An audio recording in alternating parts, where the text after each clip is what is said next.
You can always spot Diego. You want to just start? Just start. And for the pledge allegiance.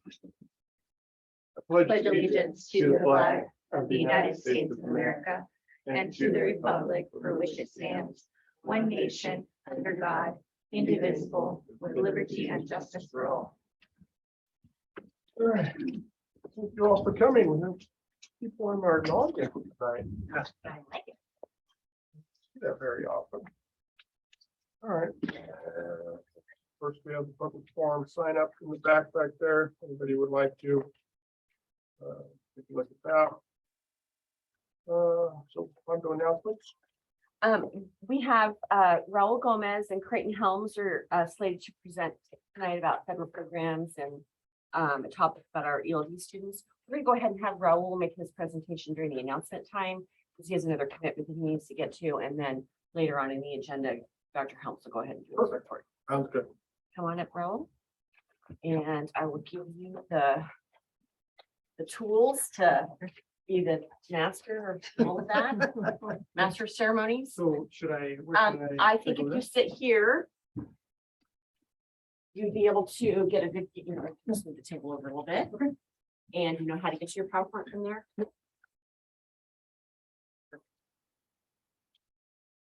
You're welcome. Thank you.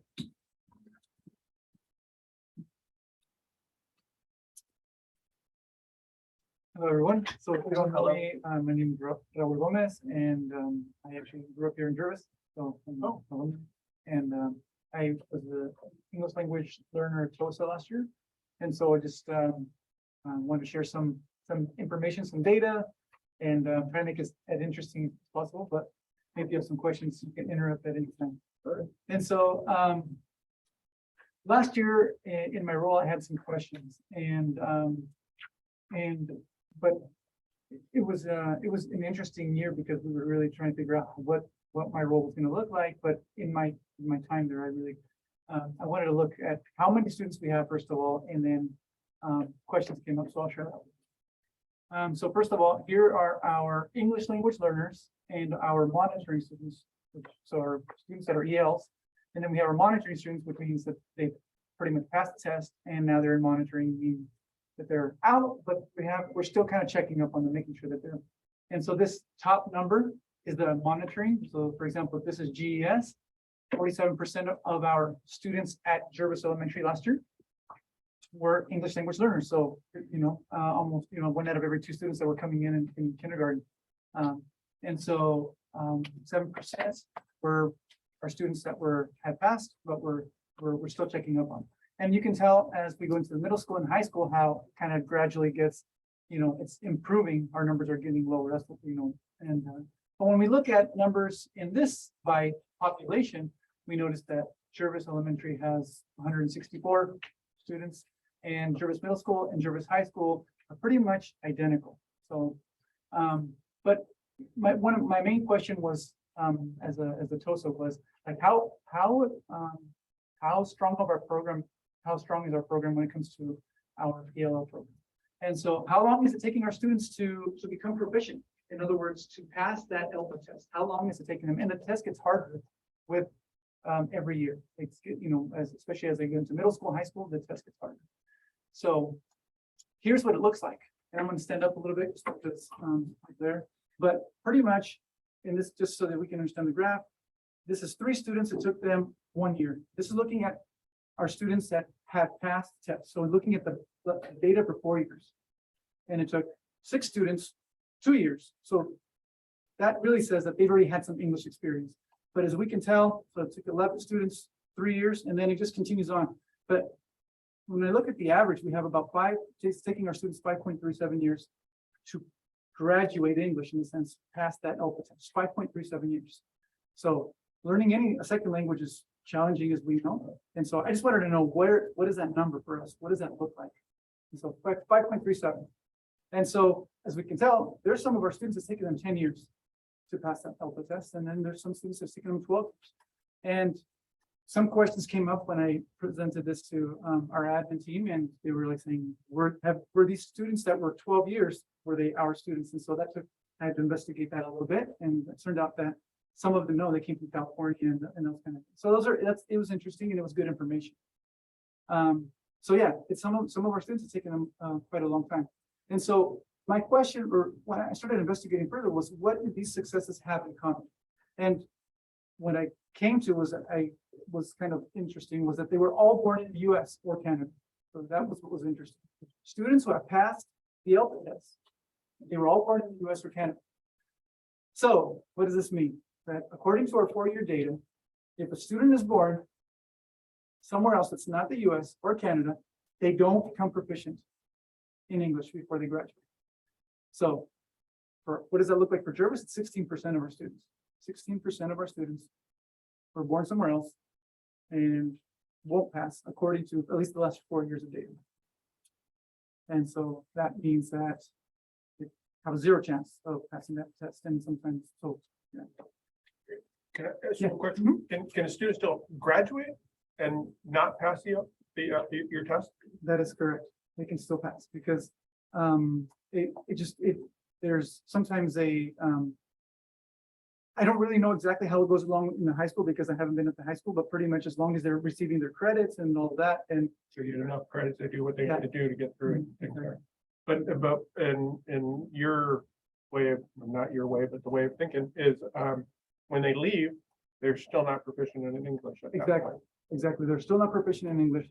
At And- 18 or 17 or 18 years old or what they are. Exactly. They don't have an advanced level, a command level of English. So for reading and Right. comprehension and things Right. they're. Yeah, so it's in English that's sufficient and is enough to, let's say, get by and, Yeah. and you can, sometimes you might not even notice. You might not even know that they're not an advanced level because this is where we're talking about, you have a high level vocabulary and those kind of things. So that's where the difference comes in.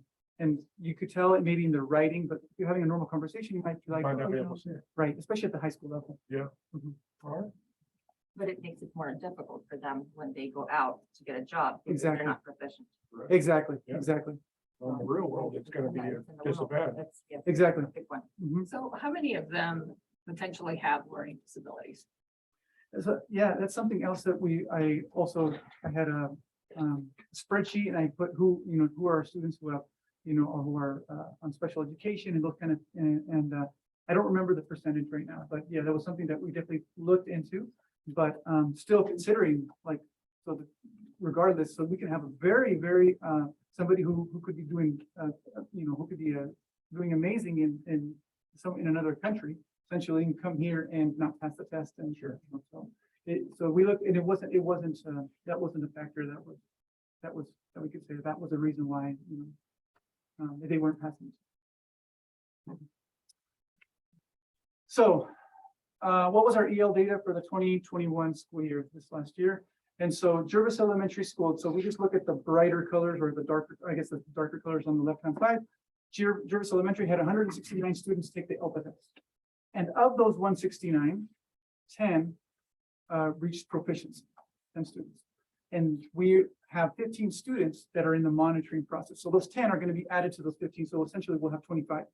So that's what we're trying to do. We really want to push those students that are taking that ELPA test, getting them to pass and get into the monitoring so that we can say, okay, hey, you passed the test. Now we get to still be checking up on you, but you passed the ELPA test because it's only going to get harder. So the earlier we can get them to exit, the better.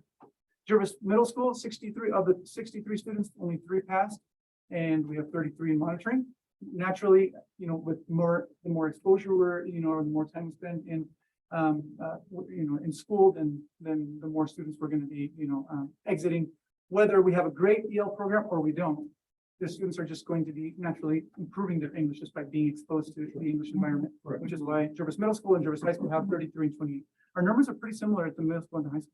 So, and Jervis High School, we had 8 students pass the EL test last year. Any questions on this?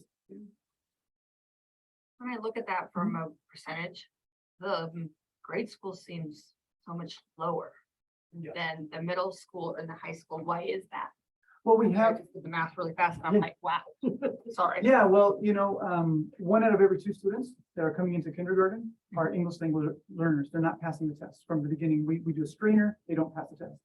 And so it just means that, yeah, their English isn't good enough to be compared to their English only at home, English only students. Now, here's the thing to consider also. If we had some of our students that are just English at home, they don't speak any other language, some of them would still not pass that English test. It's just, because they look at the 4 domains. They look at the 4 domains, which is reading, writing, speaking, and listening. So they might speak it well, they might comprehend, but when it comes to reading and writing, they might come with low on that, right? They've never been exposed to a parent who reads to them and teaches them how to write. Wow. And it's not actually teaching them how to write, but it'll be like on the screener, it'll be like, what's the missing letter, and they have to choose which one. So it might be the E or the A, right? So they have to choose when it goes in there. And that's part of writing, right? They have to choose. Well, what's weird to me is, it's so much easier when you're younger to pick up.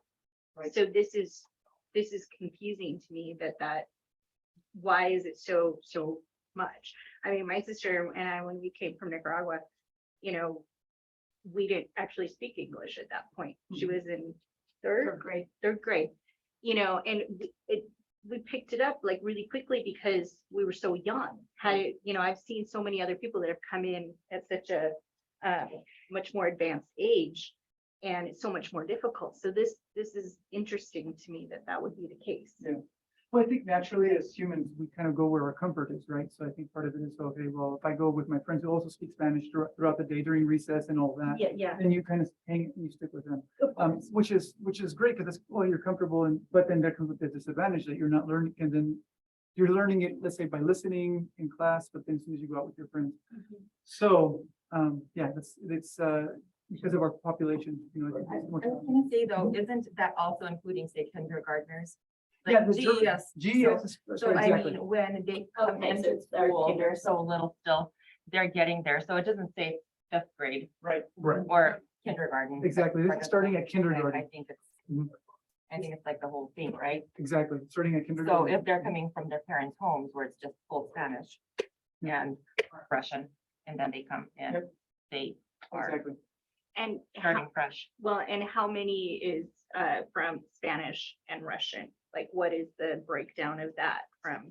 I haven't looked at that, but yeah, it's very heavy on Spanish. On Spanish, I would imagine. Majority. Yeah, majority, grand majority. I'm just wondering how many Yeah. we have from the Russian community. And so, of the kids that are in Jervis Elementary, the youngest ones and things there, have you had tests where how long it's taken them to get proficient? Are they getting it done before they're leaving? Yeah, Because right now I'm only seeing 10 right, of the 169. right. So that 4-year data, that was when I looked at the 4-year data, it was looking at Jervis, this school district wide. It was just, how long is it taking our students to exit? And we did have some students that it took them 1 year, but it doesn't take them 1 year. It means that they were already exposed to English at home. Right. And then they came to Jervis and they didn't pass the test when we screened them. And then in 1 year, being exposed to the English the one- instruction. Right. So have you broken it down? So we're of the ones that were not born here in the States or in Canada, have you kind of filtered that out yet? As far as how quickly they're moving on? Well, and that was, so students who were not born here are never passed the test. According to what you According to have the now, 4-year data. right? Oh, okay. Students, You're not, so you're, okay. Yeah. So we haven't seen, so now that you found that out, now we can start testing, Exactly. seeing how they're gonna be moving on and things there. that's gonna put a little more, definitely more pressure to say, okay, well, how can we serve our students better? Right, Because- exactly. But no, at least we're figuring it out. Yeah. So that's the most important part. I can just say, and I'm just 2 seconds, because the data, it's sobering and rightfully Yeah. so. But I just want to caveat, we have a plan, Yeah. and that's going to be presented to you, and Raul and I've spent an incredible amount of time putting, and this playing with Dandy and looking at the details. And so we are actually very excited going into the next school year about what this plan is going to look like. So although we look at this and we're like, oh my goodness, this is not, it's sobering, rightfully so. I also want you to have in the back of your mind as you're looking at this, like, we're not just going to rest in this and be like, all right, Yeah. presentation done. Right. We actually we have, Yeah. Yes. there's something on the back end. We trust you. Yeah, exactly. We know. We knew that. I just wanted to make sure.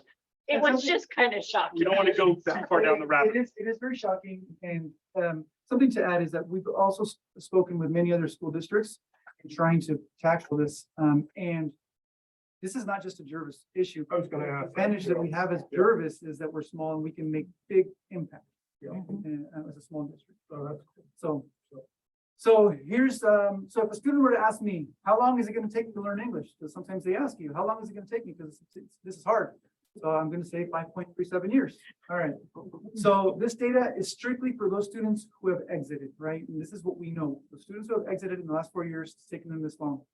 So, but we do have students that have graduated from Jervis without passing the LSAT, which we already discussed. So sometimes as educators, we think ELs need slower. But what we need is, we need an accelerated ELD program. So that doesn't go 5.37 years, but goes 3 or 4 years. Really want to accelerate that. So how do we do that? It sounds nice, but you know, it's a big task, especially when we talk about the percentages and the numbers and the population that we have here.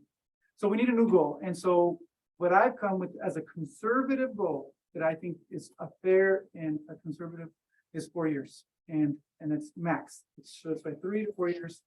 And we need to exit our students prior to going to Jervis Middle School. That's really our goal, is before they go to middle school, because, well, I'll show you in a bit, but that's really our goal, is to get them before 5th grade, they have to pass that LSAT.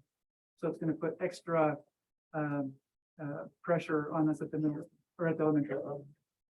So, because if we don't, here's what happens. If we look, the numbers of Jervis Middle School and high school, they're pretty much identical. What ends up happening is that those students from the middle school end up going to the high school and they still don't pass it. And once I've worked with the students at the high school, and then they say, well, Mr. Gomez, he's like, I'm an EL forever. I'm never gonna pass the test. It's just, I'm never gonna pass it. And I want to say, yes, you can, but you know, I know that it's just, the test has gotten much harder, and we could have done something before. And so this is where Dr. Helms and I have really thought about, what can we do differently? How can we do this differently? So here's the challenge right now. The challenge is that we have 3 teachers. We have Jervis High School, Jervis Middle School, and Jervis Elementary. And as you can tell by the number, by the graph, there's a whole many more students at the elementary. And so the other thing that I know that all of you know is that not all ELs are the same. Not all ELs are the same. We have some at the beginning level of English, and we have some at the intermediate, and then we have some at the advanced. So it's not enough just to say, all right, ELs, we're just gonna do this one thing for you, because they're all at different levels. Like if you were learning another Spanish or Russian or anything, then there's gonna be different levels of that. So it's about differentiating appropriately according to the needs and finding out, all right, by individual, what level are you? And I'm going to provide what you need at your level. So really, we have this big mountain, or we have this all these students right here, 164. And we, with Dr. Helms, we said we need to re-strategize, and we only have 3 teachers. You know, the budget was an issue, and we were really trying to think outside the box. How can we do this? And so we thought, okay, we really need to focus.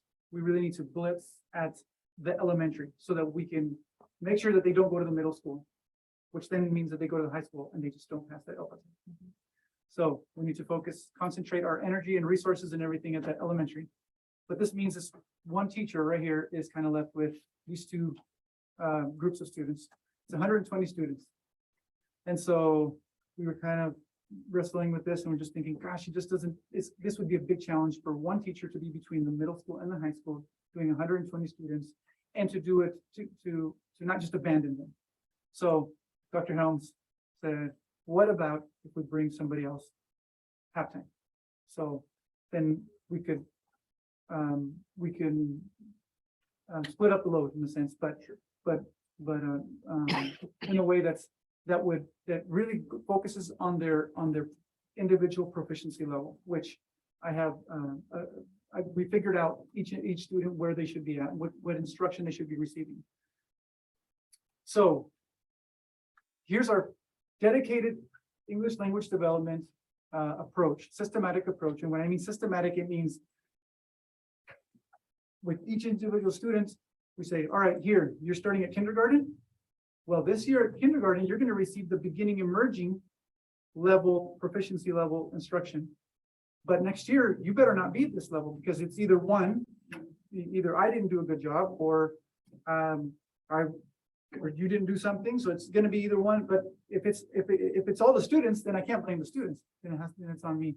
So if I have a student coming in at kindergarten, well, the next year, better not be at the beginning emerging. I need to really work hard intentionally and purposefully to push them to the intermediate. That's first grade. They should be at the intermediate level. The next year, they should be at the advanced. And that's preceding advanced. They should be getting pretty close to passing that test. And this is why I said the fourth year, they should be getting, by fourth year, they should have, that's an extra year. So it's really between 3 and 4 years is kind of our goal for our students. And that's really pushing them, challenging them, and really being transparent with them. I think and saying, hey, you're in intermediate. Well, this is your 1 year at the intermediate, but next year. Now, what's also may happen here, and this kind of comes up with what happens if a student is in special education. Well, it's possible in this process, we say, we've provided all of this here, and they're still at the beginning level, and it's been 2 or 3 years. Maybe there's something else that's going on. This is where we can start asking those questions, because they say all the other students that were with this person, this student, they moved on, but they're still struggling. They're still not able to move on to the next level. So maybe there's something else, and then maybe that's always the challenge. Is this a language thing, or is there something else going on? And this is going to help with that as well, because if they're not progressing along with their fellow classmates, and so this is kind of our plan, is really to how can we push them? How can we push them year after year? And the English language development program with the systematic ELD that we're planning on implementing this next year, it's very rigorous, very rigorous. I would put my son, who never was an EL, I would put him in the advanced level, because there's a lot of material that even he would learn from. It's really focused on the thinking work.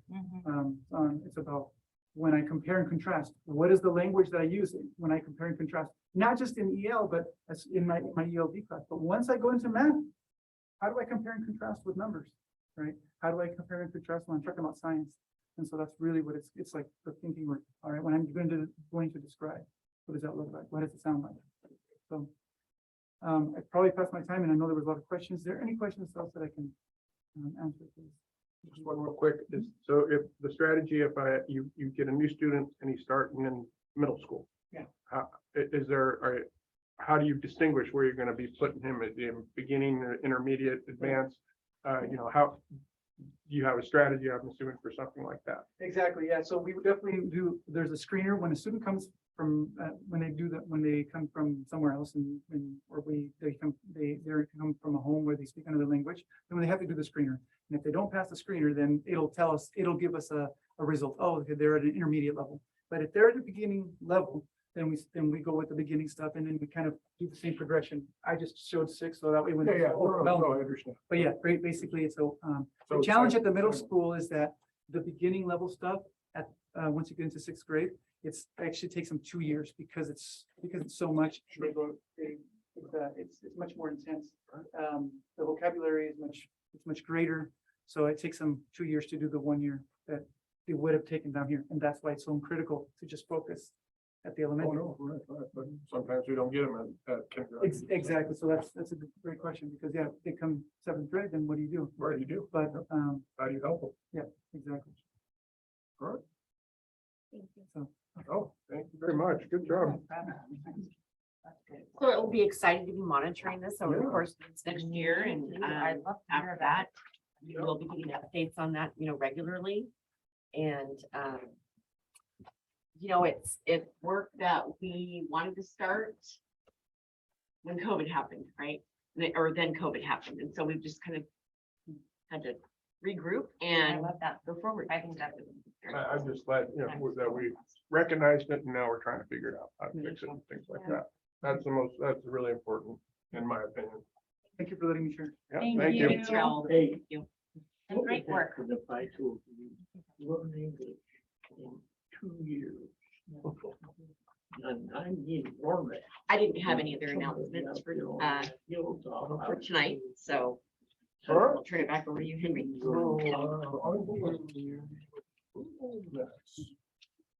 Did anybody find anything in the minutes? I went through it. I know it can be done. Did anybody see anything that they needed to? Then I'm gonna make a motion. I move that the Jervis District Number 1 Board of Directors approve the school board regular session meeting minutes from July 21st, 2022. Motion and second, all in favor? Aye. Aye. Public forum.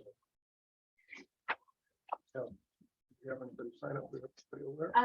So for the audience members, if you wanted to make public comment, you could put something in the chat or raise your hand and I can move you into the mode to make comment. And no one signed up, so we'll wait just a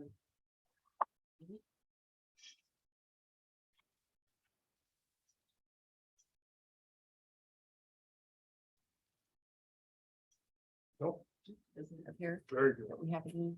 All right. On to reports. Yes, so we don't have anybody from student council here because they're not in school yet, so they're still taking the month off. Slackers. And we just heard from Raul, so we'll go ahead and have Dr. Helms come up and give some highlights from all the hats that he's wearing this year. Bring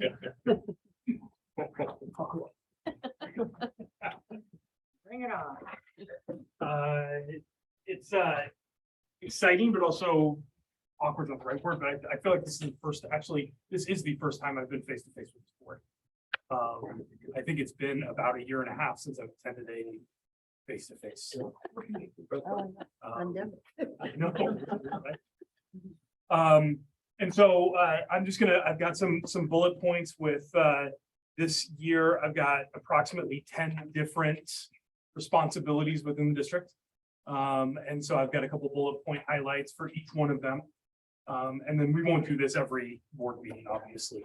We'll parse them down to smaller segments in future ones, but we thought this would be a good one to just kind of ground in where we are with these things going into the 22-23 school year. So we just heard from Raul, a couple highlights from that.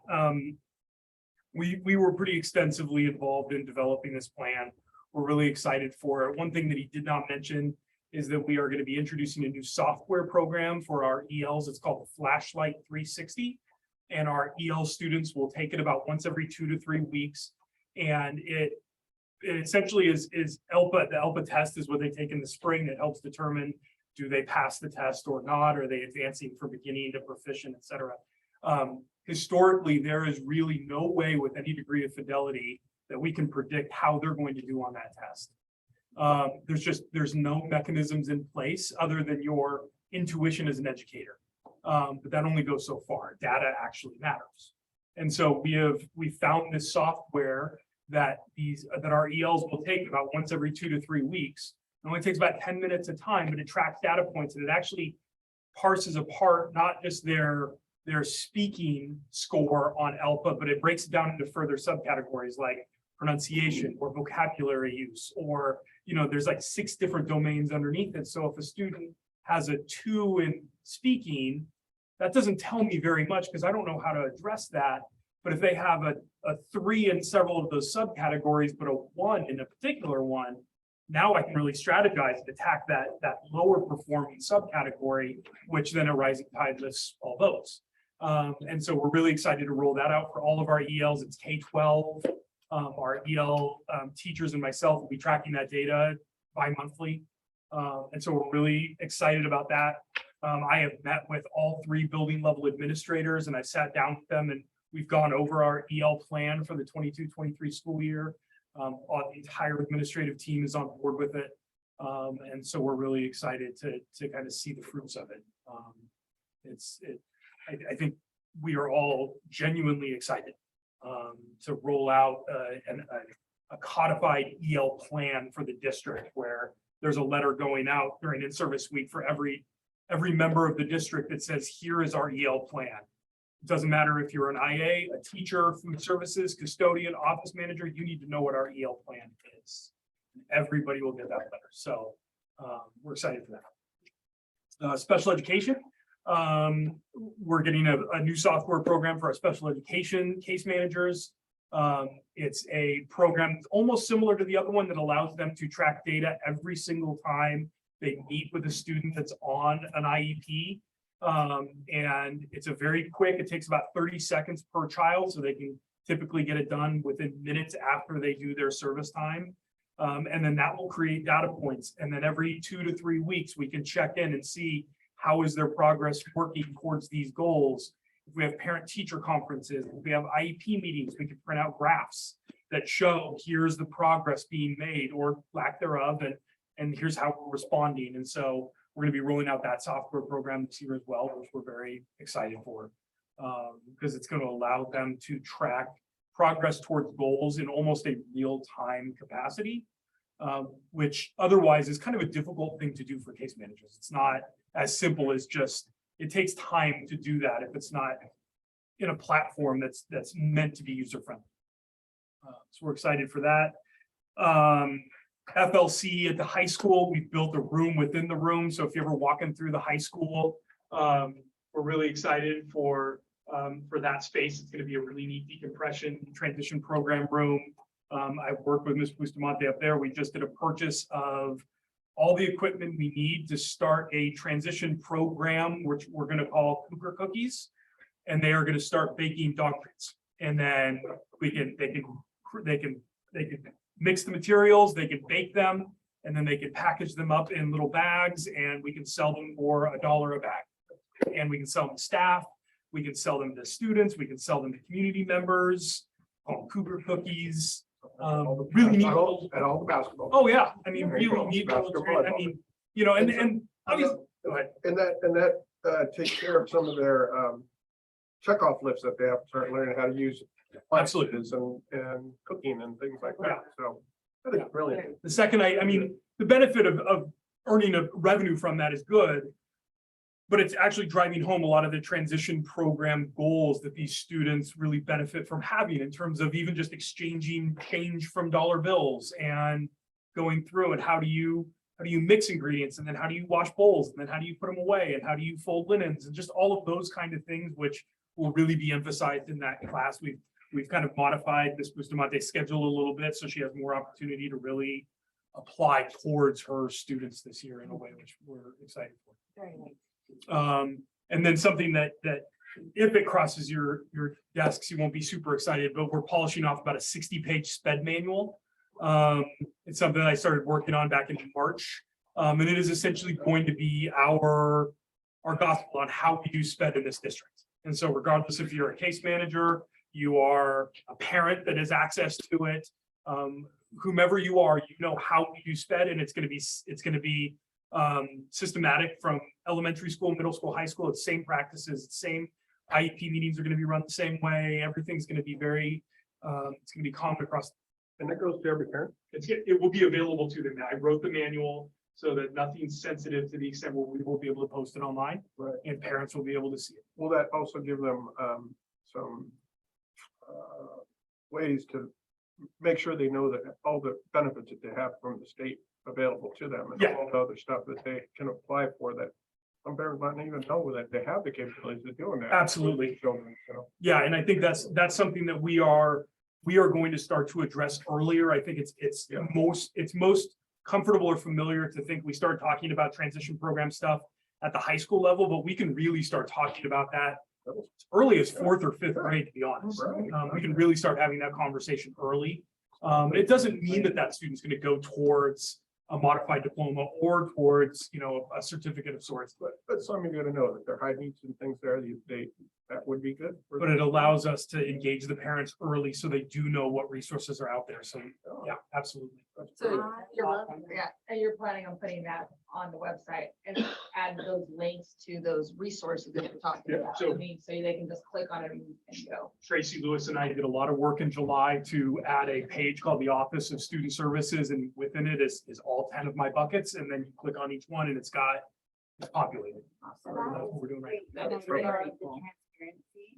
And I get comments from parents that have kids in that IEP programs, and this is gonna be a really great opportunity for them to go on there and Yeah. get those resources and see what's, you know. So Absolutely. that's I think great. that's Oh awesome. my God, that's a lot of work. I'm so Yeah, proud of you yeah, guys. yeah. Thank you for doing that. That's Wow. Yeah, it's a all really- over it's a sometimes, good- so. it's a good- Oh my gosh. Early learning, preschool daycare, there's a lot going on right now. So we have 18 preschool promise slots. We've already filled up all of them. We applied for a preschool promise extension grant, which would allow us either an additional 9 or 18. We have the classroom available for it. We're expecting to get at least 9 of them. We have our daycare program. We have 12 slots available. We filled up all 12 of them already. And that is after we increased rates this summer. So we increased rates for the private pay participants in our, because we were asking for a fee that was significantly lower than what is kind of the mid-range in the valley of programs. And after having a number of conversations with Andy and Karen about what that meant in terms of the sustainability of our early learning program, it made sense to increase those, not over that average range, but closer to it. And we were still able to get full slots before school started. People that wanted to. How many of our teachers are taking that? Say, How many of our teachers take advantage of that? so we actually have several new moms at the elementary school. Yeah. So I would say we have somewhere around 5, maybe 6 Sure, staff good. members that have children that are in our program. That's a great thing to offer. So, Yeah. Yes. We've ripped up the carpet in the preschool rooms and put down hardwood or laminate because it was carpet. And so you can imagine years of milk and then seepage and then heat. So, right. So But we, yes, the smell must have been great. it was something. So we put in laminate. Yeah. Fantastic. Those 2 rooms were actually not separated by a wall, so you'd have 36 kids plus 4 adults, all competing their volume to be heard. Oh, yeah. So we put up a wall this summer to separate those 2 rooms. Really excited about that. And then the daycare room, we have 5 infants coming in this year. So we'll have 5 infants, which is terrific, but that means we need to do a little bit of modification over there. So we have an infant sleep room and an infant playroom where we can actually keep them separated from the toddlers at times. And then we added in a viewing window between the 2 rooms, and it's tinted. So those infants that are sleeping can still be in direct view of an adult in the playroom, and the light from the playroom won't impact those that are sleeping. And so we can shut that door and they can have quiet and peace. And we put the window at a level where the adult can sit in their rocking chair and still be able to see all the kids and the sleepers. We bought brand new curriculums. We actually have an infant toddler curriculum now that aligns with the curriculum that we're using at the preschool. And the preschool teachers got curriculum training this morning, and it was actually the first time they've had formal training on that curriculum. So they're really excited about it. Preschoolers are gonna be learning about exercise and pets and gardening, and on Monday, I'm installing gardening beds out there and we're gonna be planting stuff. So we're really excited about that. I have a 25-page early learning program handbook that's coming her way pretty soon. So now you know what I do on the weekends. Federal programs, it's pretty boring. That's Karen and I working together to make sure that we're spending the money the right way. Welcome Center registration, we've done some really good stuff there of note. Our early learning staff, they didn't have a break room, so they would take their breaks in their cars. And so we took one of the rooms over there and we basically built a wall this summer, and we made half of it my office. We turned the other half into a break room. So it's got a fridge and a microwave and a seating area and a sink and everything. So Great. when they take their breaks, they actually have a place where they can go where they're not just sitting in their cars alone for 30 minutes. Yeah. What we're doing. That's so sad. Yeah. So we're making a break room for them. We're really excited. I think they're excited too. I would say, just on the record, I deeply appreciate Gus and Steve and that crew, because they have worked overtime for me this summer. Great. And I'm thankful for it. Community outreach, we've got a whole host of parent classes coming this summer or this school year. Most of them are in Spanish only, but they are parenting classes. And We also have some classes for English as a second language for adults, pathways for citizenship for adults. We've got a number of classes that are coming up in the fall, winter, and spring. They're all grant supported. So the district is not having to spend any of our general fund money for them. I remember we did get this a few years back. There used to be, yeah, The big college, sorry, big college, has the kid who plays basketball. Chandel. Chandel. She ran the food thing over there at one year. We had all parenting classes. They had Spanish classes they were teaching and things like that. Were So, those pretty popular? That's They what I were. remember, Yeah, because I they were remember getting popular. those emails yeah, or. like, so we're flyers starting that about up them. again. we're gonna start them. We've already got them on the books. We've got our trainers reserved. That's awesome. Um, So these are all like the evening. We're stuff, excited. right? Yeah, most of it, some of them are in the evenings, the pathways to citizenship and the ESOL, those are like in kind of the late afternoon type But, things. yeah, very cool. Yeah. So we bring them in, we'll be able to have food, we'll be able to daycare, childcare. That's all this grant. Yeah, and it's all Yeah. grant supported, so we're not having to pull off some. Very Awesome. It's pretty great. That's Um, super exciting. Counseling, lots of movement going on with counseling. We just had an offsite 2-day meeting with our counselors these past 2 days. So we met offsite, we had our back to school meeting to get together. We started talking about how we're gonna update our SEL curriculum for the year, our district calendar. So that will be one of our district goal reportables that I'll deliver in September. We are counseling and nursing and sped all fall under me. And so those all play in the sandbox in some capacity in one way or another together at times. And so one of the things we are really highlighting is how all three of those departments can talk together when necessary. So that if there is a special education child with a health management plan, the right people know about that. And so it's not a surprise if something happens. Or there's a student that's on an IEP that starts seeing a counselor. Well, the case manager may not need to know the details of what's being shared, but it helps them to know that counseling support is being provided because oftentimes there's a linkage. And so we're really working on cleaning up those communication channels to make sure that that's being done. Nursing, worked with Tracy a whole lot this summer. We are creating a whole lot of documents and flow charts that establish roles and responsibilities. And so if a child gets hurt on the playground, who is responsible for doing what? When does that child go and receive a Band-Aid versus an ice pack versus a call to the nurse versus a call to 911? We are going to codify all of that and get it out to all the offices so that everybody knows very clearly what to do in case of an incident and who they talk to about it and how that data is tracked. We have a new software program within our nursing department that will allow us to track all that data.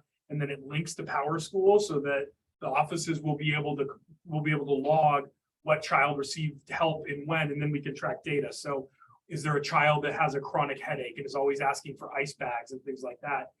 Office managers are so busy, they may not pick up on the trend, but that program will, and that may allow us to go to the parents and say, hey, we've seen your child a couple times. And they're asking, they said they got a headache. You know, is that something you'd like our nurse to take a look at or just for your, and so we're gonna go down that road. We're really excited about that. I only have a couple more minutes. I know I'm throwing a lot at you. School-based health center grant. We're charging ahead in terms of getting ready for the phase 1 rollout. That's going to be surveys, information nights, focus groups, all sorts of different initiatives where we are going to start surveying the community. This school health services model. It's a $90,000 2-year grant, and it will culminate in September of 2023 with whether or not we as a district want to really amplify our nursing department program internally, or if the community at large, which is district personnel and community members, even if they're not attached to the district, would like to see something like a Salud Clinic satellite campus in Jervis. And Salud or that organization would pay for the nurse practitioner. Once that center opens, there is actually not a dime that comes out of the district's budget other than utilities and custodial maintenance. We don't have to pay for supplies. We don't have to pay for the nurse practitioner. It's all paid through OHA and Salud, and it's pretty exciting. So we have to remain unbiased during phase 1, so I can't tell you my preference unless you were just paying attention for the last minute. But that's going to start going out to the community. We're going to have information nights. I'm going to call focus groups and information nights for anybody that'd like to attend, but I'm also we're gonna have some in Spanish only. We're gonna invite one for just members of the Old Believer community. We're gonna do a number of those because this kind of a topic can oftentimes raise a lot of sensitive questions. What kind of health is being provided to my child? What services do they have available? And we want to be very transparent with the community to say, we have flexibility with this. We have the ability to tailor something that meets the community's needs without having to push something that the community may not want. Also to be able to say, if you don't want your child to participate in something like that, we can have an opt-out program. So we can have the ability, it's communicating to some extent, certain truths that once a child is 16, they can actually advocate for their own health services. They don't need parental permission anymore. But it's really letting the community know, and the parents and the community know that it's like, this could be a great opportunity for us, but it's not something that it's not an agenda we're pushing. We really want the community to tell us what they want. We want to respond in kind. And if there's community members that say we don't want anything to do with that, we will absolutely accommodate that and make it happen. So One of the things I really appreciate about the conversation and the research behind this is that there's a way where we could actually have medications delivered in town for our people that cannot get to Kaiser or Woodburn in a pharmacy. So if we had a nurse practitioner, that person can prescribe the medication, they can work with the pharmacy, it gets delivered here. We call, hey, Dandy, your medication's here, you can come pick it up. I So- think that is so It's- terrific. And I think that the crux of everything, Mhm. again, is the transparency Mhm. for our community. And I am just so happy that Dandy has led with that, all the way down. And I just think that that makes all the difference here. And then our summer school, the summer school elementary school July program, that wrapped up. We had, I want to say almost, if not a little bit more than 50% of our entire elementary school participate in summer school this year. It was truly a fantastic summer school experience again. And we are wrapping up our middle school program this week right now. So tomorrow's the last day for that. We're just really, it was just a good summer school experience. And then I will close with an update. We received something called the Latinx grant. It's $204,000 multi-year grant, and it's going to allow us to really develop after-school programs in Jervis. So once we get it up and running, we are looking at elementary school and middle school students will not have to pay to have after-school opportunities in Jervis when school gets out. And so there will be all sorts of opportunities. We will bring in community members that we'll be able to pay them to provide different classes, different opportunities. It will not be a pay to participate. So some of those might be in classrooms, learning how to code, learning this or that. Some of them might be sports camps type things. It's really exciting. And so it's about $205,000. And so we just got word on that a couple of weeks ago. So we're really trying to drill down now on how to have it. Yeah. I included that information in the board packet and the listing of who all received that grant. There were 28 grants given in the state. Statewide. And so, and I think it's an example of the power of using our grant writer Hilda. She cost us about $2,300 to write that grant and got us $204,000. So pretty good return. That's awesome. Yeah. That is awesome. So yeah, we're really in the inception stage of what it's going to look like, but we're pretty excited. We can have a lot of really neat opportunities, and you don't have to fall into a particular category to participate. If you are a Jervis student in any capacity, you have to have consent from a parent, and you're there. So cool. Yeah. I love that. Thank you. Well, yeah. All right. Thank you. Thank Thanks for all your work. Yeah, great Wow. job. Good stuff. Yeah. Financial report. Karen, tag, you're it.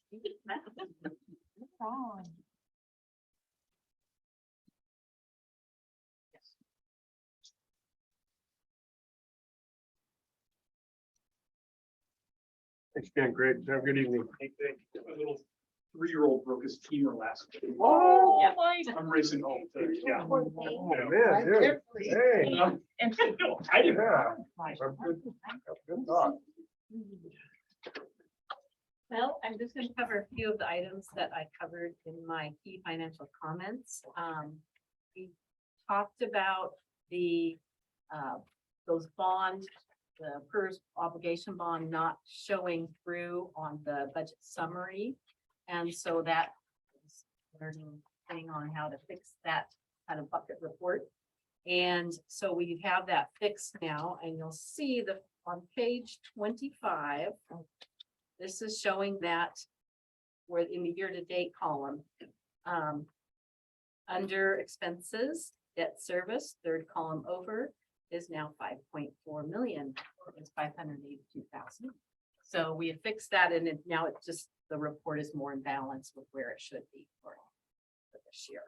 Because we are showing the income up above, but not showing the expense, which is basically selling that bond. Or not selling it, but giving it over to PERS to manage for us. And then the next, on page 26, which 26 does not have a number on it. So if you go 1 past 25, you get to 26. And you'll see under the top row, general fund, under year-to-date for state sources, that 16.09% of the budget has come in. It's because in July, we get 2 months worth of the state school fund. So basically 1 month is normally about 8.33% of the budget, but that was doubled up there. And then the next page, page 27. Again, in the same location, under expenditures, year-to-date purchase services, you'll see 2 months being paid out to Frontier Charter. So that increases what we paid for in purchase services. If you move now to page 29. And I just pointed out in my board report that in 2022, compared to 2023 for July, you'll see in that big green section, there's quite a difference, and it's quite lower this year. And for the figures for that, we are again double paying Frontier Charter. So in 2022, we paid them $924,000 for their basic school support amount that they had coming to them. But in this year, we only paid them $769,000, which is not necessarily good because we didn't get the money and either on the other end, that extra 7.5%. But their numbers are down, but we're hoping their numbers go up and we might see adjustments made for that. This is why the Frontier Charter money is your ice cream and not what you base your general fund. 100%. Yes. So we're getting not Haagen-Dazs. So that was just going through a few of those key points, and we do have, I don't know exactly what page it is on the 22-23 subrates. This is what we give to edu staff as what we were going to pay our subs coming in. And we try to make an increase in that teacher subs, which is the main one that we use through them. 23. Yeah, back to page 23 of my written part on that. But I'm not sure what under the consent agenda is. Why. And we tried to bump it up. Before we were saying if they were amount of days, then they would get this little extra bonus. This was a lot of extra work for edu staff, and it was always in the rears quite a bit where they got it, those actual figures in there. So we didn't want to do that part anymore. We just wanted to raise our rates so that hopefully we can get some good subs in here, and they'll feel more attracted to Jervis and another school when they have a choice. But we'll have to see how that goes, because we may get midway through the year and other districts may have bumped theirs even more, and we may need to compete and raise it again. So I was gonna ask, because I did see the rates and I was like, okay, so what on average is like, so do you know what on average like Salem Kaiser pays and what Woodburn pays, I guess? I did ask them the prior year, and so we will ask them again. Okay. And it takes a little while. They have to reroute us to some certain place. Right. And then they send us the data. But it is good to just see what the other schools are paying. I mean, it doesn't look unreasonable, let's put it that way, so. Right. I mean, you're trying to, everyone is, I mean, Sacred Heart's looking for a third and fourth grade teacher, I want to say. I mean, people are still looking for teachers and look at how it's about about third, right? I mean, in a couple of weeks. So it's like, you have to pay. Yeah. So, yeah. Okay. Bad shape, actually. They have a ton that need to be. Like their class sizes are huge. Yeah, we're lucky. Yeah, we are. And we are gonna try to secure a few, a sub, a teacher and a IA sub at each of the buildings for the first 3 months of school. See how that goes, because we know when you just do it on the fly as the absences pop up, it's been really hard to find. So kind of have that floater sub. in place. I mean, just like last year, right? I mean, to me, that makes so much sense. I mean, because, how many employees are at the district? You're gonna always have someone that has something come up. Especially when we're kids. Yeah, well, exactly. I mean, but just in general, Life happens. life happens. Yeah. So. Well, were there any questions? Thank Nope. you, Karen. Yes, thank you. I just wanted to let you know for Linda's board report, she had a revision. The state of Oregon and the food service, that state level food service program had given wrong figures. And so she felt horrible, but it was not her fault.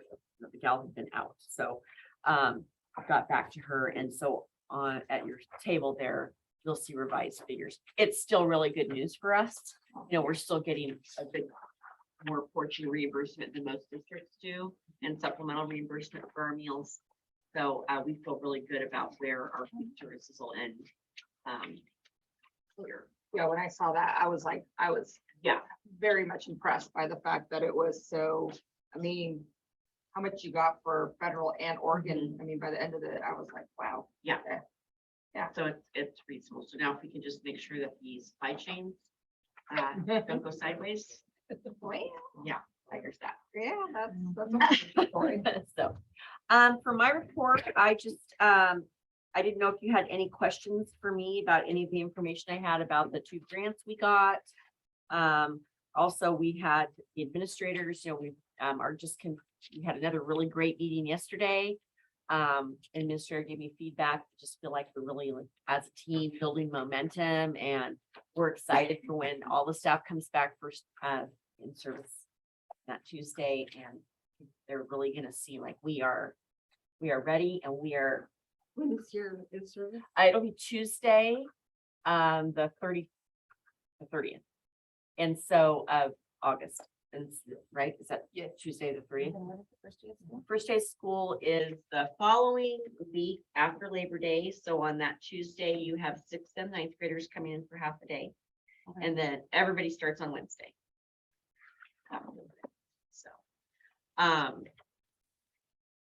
We are, well, up until this afternoon, we were fully staffed. We did get a resignation today. Salem Kaiser poached one of our counselors. So our middle school counselor, Vilma. So it's the job site is right by her house. It's right where her daughter goes to school. So, Yeah. your daughter, our district. Yeah. But I'm not gonna block anybody, for their dreams. So we will post right away and move forward. And but in the meantime, we have the other counselor that was split between the middle school and the high school. So we're still covered. And Vilma will be here until about mid-October anyway. So it's not like we're gonna start the year without. Okay. The other piece I wanted to let you know is, we're closely watching kindergarten and first grade numbers. Because those class sizes have been very small last couple of years because people kept their kids home. Those numbers seem to be steadily increasing every day. And so the strategy that we're looking at is going ahead and getting another person that is going to be presented as a co-teacher for K1 in that area. And then if we get enough kids to reintroduce another class, because we did cut one, then the elementary kids, they already know this teacher. She's been presented as a co-teacher. We can move forward with that. So we want to be prepared to not be crushing our K1 teachers Mhm. with, 28 kids in the class. So awesome. We're gonna be proactive on that. So that's what I have for my portion of the board report, and the rest of it is in the rest of the packet. Okay. Anything you guys on board focus?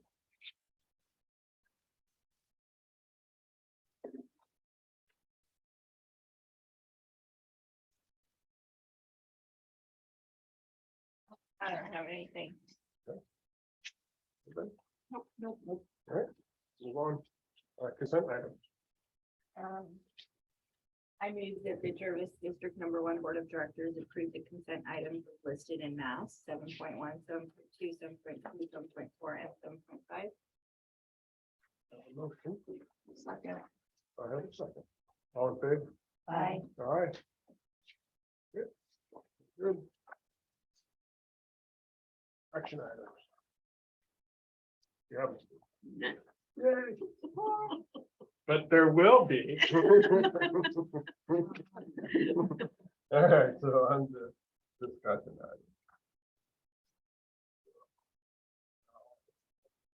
item. So that is your school board goals. And so I told you that I would try to do a draft of something, which I did, but and so I'll pass them out.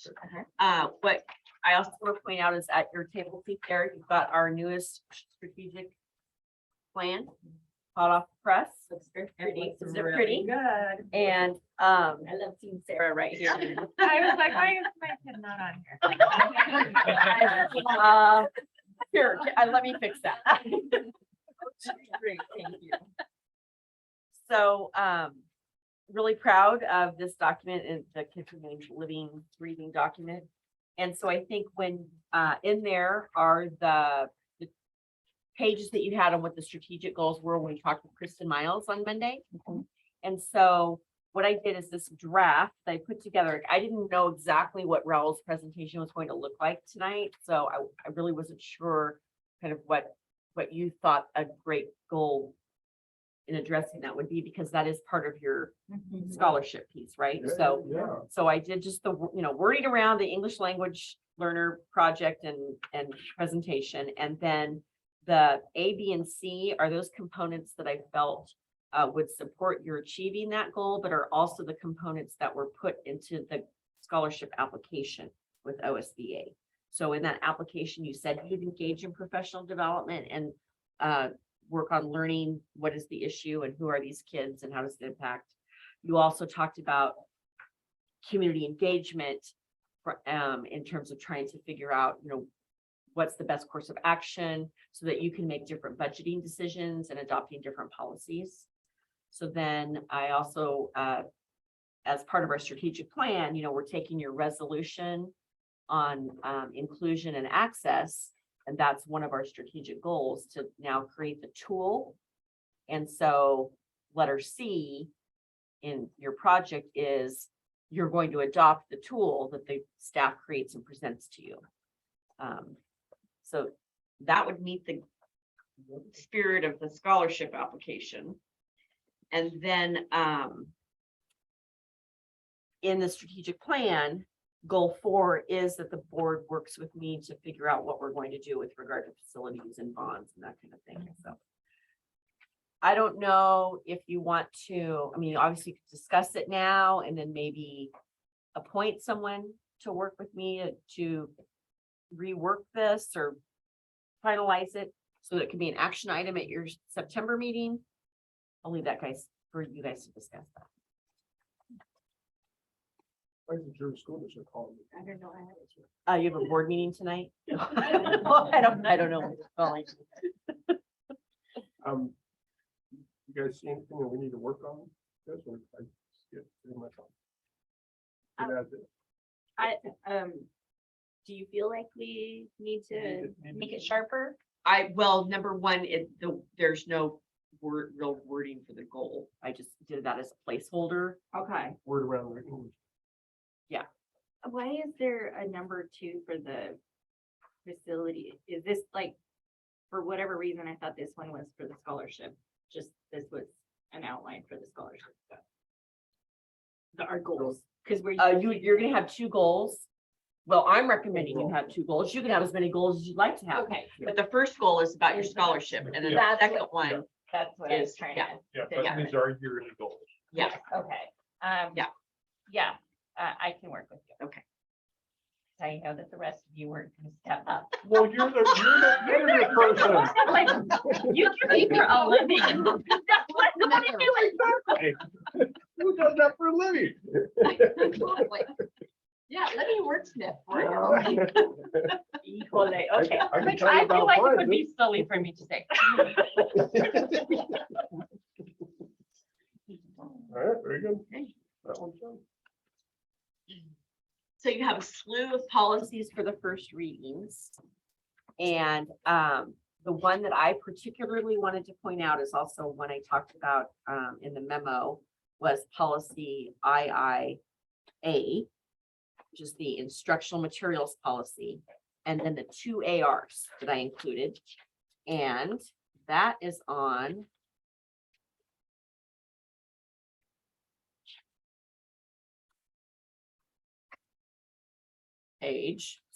starts on page 57. Oh, yeah, that's the one. Yeah, so the idea is that, we have a policy that we've been using to adopt instructional materials. We did it for social studies, we did it for world languages, and then we just finished the language arts adoption. So there's a whole committee, there's a review process for the community to come in and look at the materials. But part of the challenge process is that you need to also have like an AR associated with if there is an issue with some of the curriculum, and specifically books in either your classroom library or your building libraries. And so just with the way that you're seeing trends throughout the state as well as the nation, I thought it was probably appropriate to revisit this policy in our RARs to make sure that we had a usable tool. Because it's always better to be proactive rather than needing the tool next week and realizing that it's not very effective. No, So, I like the way, how it went and then how you could go in and challenge it with the material that, form. They can do. I mean, to me, it's like, you have an issue with it, you don't want your kid to learn it. Here's the form, here's, Tell me what. tell me Yeah. why, and then we'll move on. I mean, Yeah. to me, it makes a lot of sense. yeah, opt out. So, And this particular AR, though, this is for if the people want books removed. It's not if they Oh. want to opt their child out. So if someone wants to opt their child out of a unit or a particular scope of study, there's another process for that. They can just communicate with the teacher, the but this is principal. if we don't want. This is things if in. somebody doesn't want it in a library. in the library, okay. Yes, and I followed that, Yeah. yeah, and that's what's been happening, Mhm, and so we're just getting ahead of it, is Mhm. basically what Comes down to. Sandy's. Okay, okay. Why was I? Okay. And I think it falls along the line of the approach I've tried to take in the district, which Creighton, reiterated is that, we of course will always engage with community conversation and try to come with us to a solution or a resolution. But at the very end, if you don't want your child to be around it, exposed to it, involved in it, we can make that happen. We can just. And so there is a way where a parent could say, hey, I want to know what my kid's checking out of the library. And so when my kid comes to check out something, you will call me or I'm going to come in and I'm going to say, here's the 20 books that I would like my kid to read throughout the course of the year. Once they've made their way through those 20, let me know and I'll come in and select another 20 that I think are appropriate. We're not going to tell a parent No, how to right. parent a child. Is Mhm. on the, Yeah. the onus is on the parent to Mhm. be, keeping track of those types of things, so. I have Yes. no problem with that. Yeah. I have a problem with it. They tell me I can't have that. And I think the idea is that just as much as there might be one parent who opposes what's there and available, there'll be another parent who wants their child to make that choice. So, we're trying to create a sense of civility and engagement. So what I would suggest is that you go through and you take a look at this. I haven't shared this with administrative, I mean, they've had feedback on it. They've looked at a couple of times. But I told them like, this is not what we're doing until the board looks at it, because I want to make sure that you guys are good with the process. You don't necessarily have to approve the AR, you do have to approve the policy. So I just wanted you to I wanted you to look at it with another set of eyes. Just real quick though, on the digital one, how would you, Which page are you? so on the challenge request for instruction of material? Yeah. They check digital, how would you? Oh, well, not- there could be a digital book, you know. you Right, might right, have- no, but so how, I guess it's a digital book, but. Yeah, like I so they think you download it. Yeah, download They it. would and then- download it, so they would be not You have to able have to on permission that certain, download it. on that Yeah. certain, but if their friend had it, there's no way to I not mean, but stop that them. would be like. Yeah, no, I Yeah. understand, but Yeah. that's what they're asking Yeah, for, yeah. to block their kid for Mhm. not having that. Right. All right, so there's, Yeah. there's I mean, certain if ways, there's certain Their ways. in there kids to will do that. always, Yeah, if they, the same way as a paperback or a Right, they hardcover, they could- could do some, friend could check out the book and give it. to them. pass it to them. All right, so. I that's my own question. You gotta think about it a little more. No, we gotta talk these things. Yeah, out. sometimes I do. I have to say things out loud. I do sometimes. too. All right. Okay, so. Update everybody on the first readings. All right, presentation of city council. meeting? So, as you all know, Anna and Maria went to the city council meeting and they asked for a joint session and the walkthrough. And so Susie and I worked together to kind of do that calendar doodle poll, whatever you call it. And we landed on the 15th of September, which is your regular board meeting night. Mhm. So the logistics of that is a little interesting. What I'm recommending, and I'll take this back to Susie, then talk to city council about, is that we declare a work session at the beginning of that evening. And what I would recommend is that we open the joint work session over at the high school. And then with basically, we are declaring a joint work session. The purposes will be walking the buildings and looking at the identified areas of improvement. And then we will conclude our walkthroughs by reconvening here at the district office. And that will give the joint session, you guys a chance to talk. And then we'll close the work session, city council leaves, and then you'll call your regular session to order. So what time? Well, the 6 o'clock is what time we're gonna start as normal. And so what I would do is we could adjust your regular session so that it's not really long. Like I would say that other than a second reading or an action on the curriculum policy, I think the rest of them, you can wait till October. I mean, like the reports and things like that. Well, you have all of these policies that you just are the first reading on, so we save those for October, Yep. except for the curriculum one. And then the board reports, it's up to you, I mean, you're gonna have the regular board reports on paper. Right.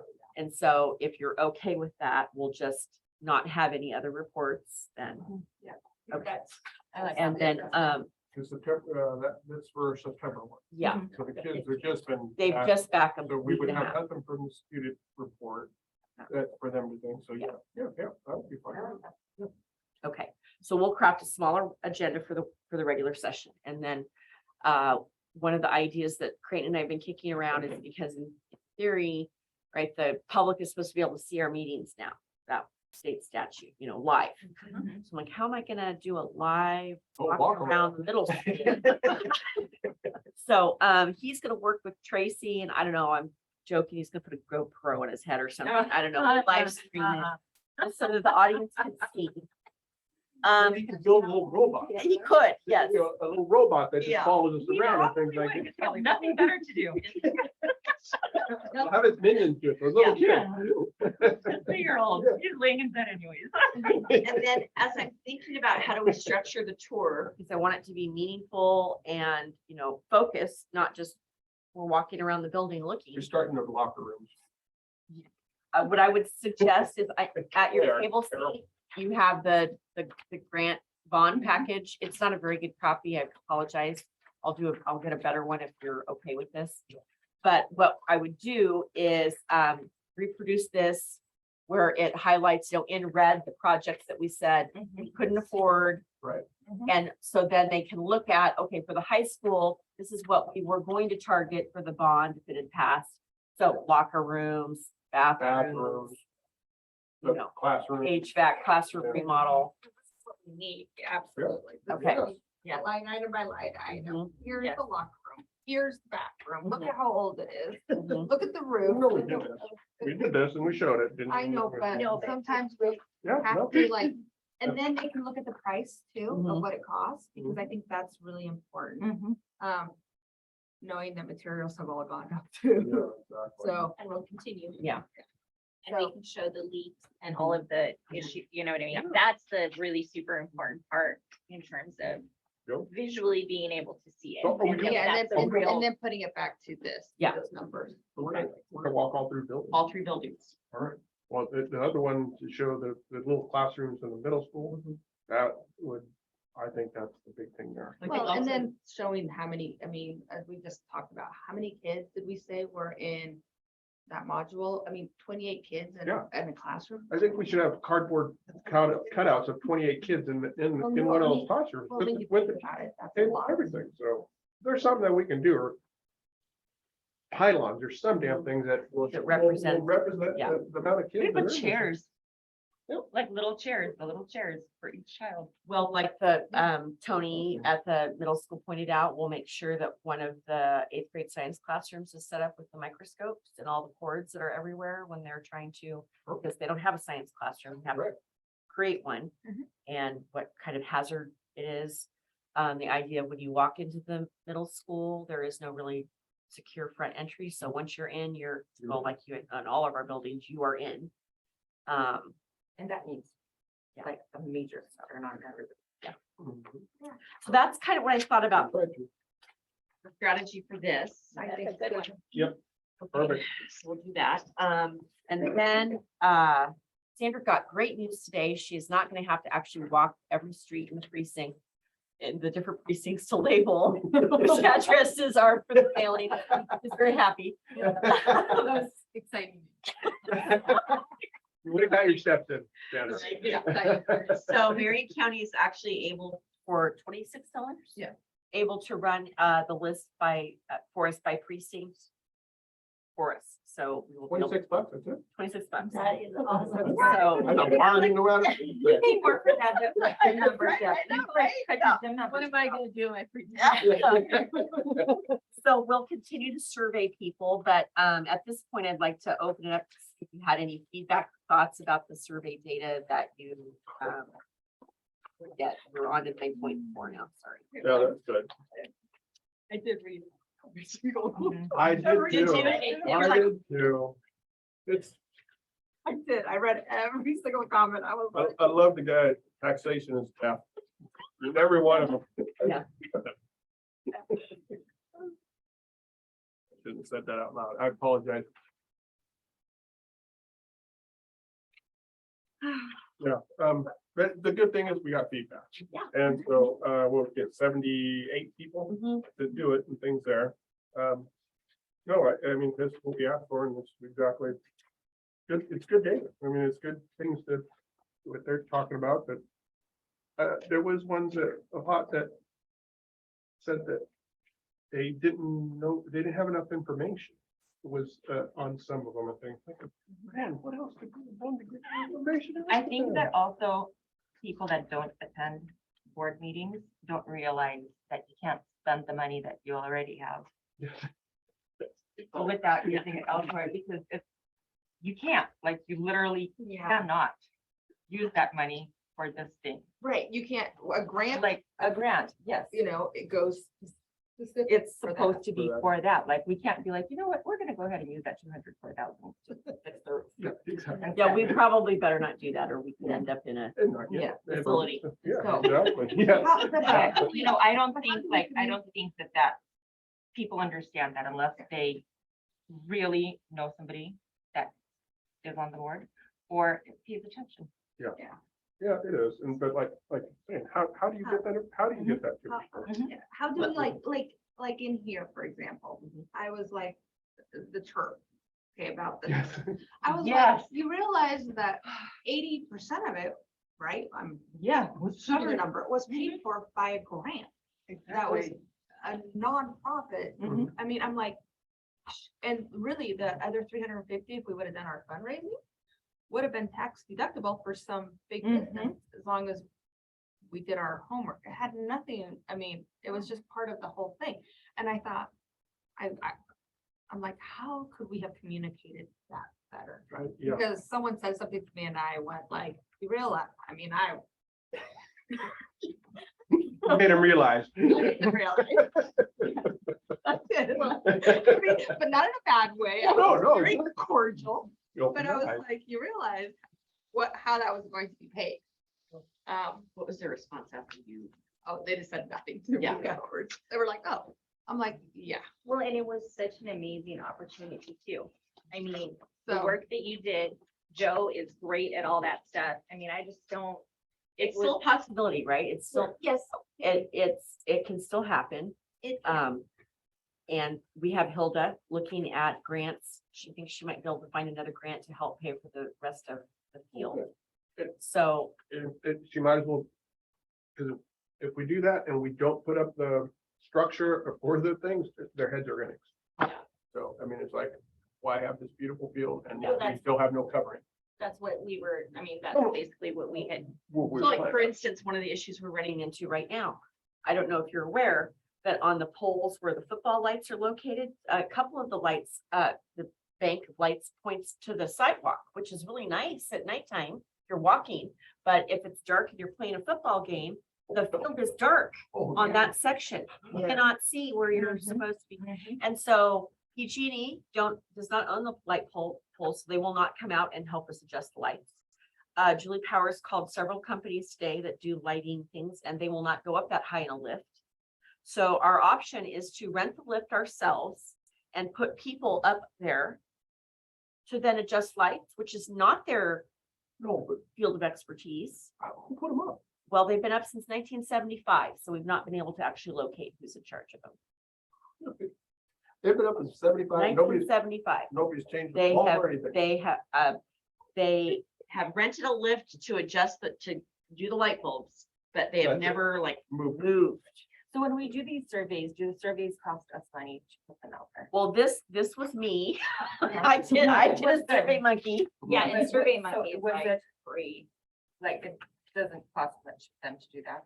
No, I mean, Uh-uh. I feel like I love the responses, but it would have been nice to also be like, how, you know, because everybody thinks that we can get money somewhere else to pay for something else. And so it would be nice to know, like, ideas and what, like, logically, what are people thinking? Like, how do you think that should go? we can do that as a second survey. No, one of the ideas I had is with. the Because I feel precinct. like it would be like Yeah. interesting to put that in people's minds as to like, How are we okay, gonna raise the so money? how do you, what's your idea? To Well, I raise mean, I the kind of was, I was kind of joking, but not really. We want me to have a bake sale to raise $31 million. Okay. That's a lot of. I I lot mean, of- like, we're A lot open. of dog. cookies. Obviously, we're all open to ideas. If anybody has. 31 ideas million. on We how sold we them can each do for that. $1. We only need to sell 31 million. Also, we need a disclaimer on those cookies, Yeah, so people don't eat them. right. I know, I was thinking. Hey, how do you know that? Give it to your dog, you should be able to Kids eat can it. Eat it. So my idea is that once we get the precinct We'll know all about that. addresses, I will send a mailer that also has Philip, people can write on it. But they'll be color coded. So like precinct 895 will be a light yellow. Oh, yeah, that's Precinct cool. 451 will be light green. Nice. But on there, I will also have a separate survey link to an electronic, if they prefer to do electronic survey, then the survey will only be for their precinct, so we can actually divide that out and be able to figure out. Like what Can we precinct- also email them? Like how you? Well, I don't have everybody's email address. Mm. So we did email everybody that we had email addresses for. We can try and connect with the city and get some done that way, but. You know, we've got just over 4,000 registered voters in the community, so. Yeah. I think that we'll be able to get enough engagement that we'll be able to get a sense of.